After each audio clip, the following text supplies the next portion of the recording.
آپ کے پاس کیش نہیں ہے، آپ کے پاس کوئی طریقہ نہیں ہے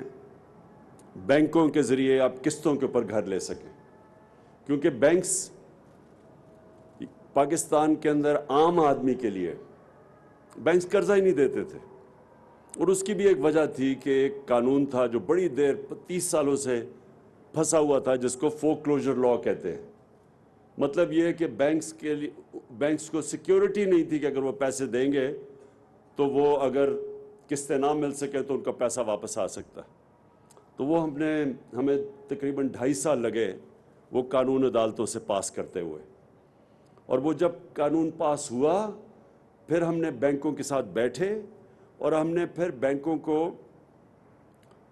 کہا کہ ٹرین کریں اپنے لوگوں کو، کیونکہ بینکوں میں ٹریننگ ہی نہیں تھی کہ جب چھوٹا آدمی آتا ہے لون لینے کے لیے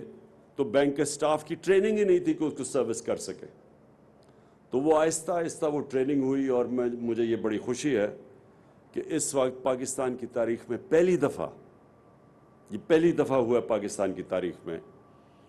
کہ اب تک 124 ارب روپے کے بینکوں نے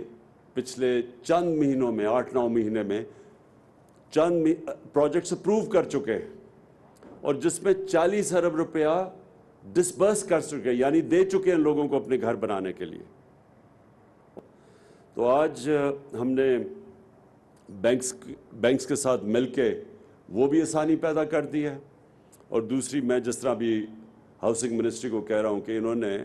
بہت زبردست کام کیا کہ جو گورنمنٹ سرونٹس ہیں، جو گورنمنٹ امپلائیز ہیں، ان کے لیے یہ آپ نے جو شروع کیا ہے، اب یہ جو آپ نے کہا کہ 88,000 یونٹس بن رہے ہیں اس وقت، یعنی یہ شروعات ہیں، اور 88,000 یونٹس جو میں نے ڈیٹس دیکھی ہیں،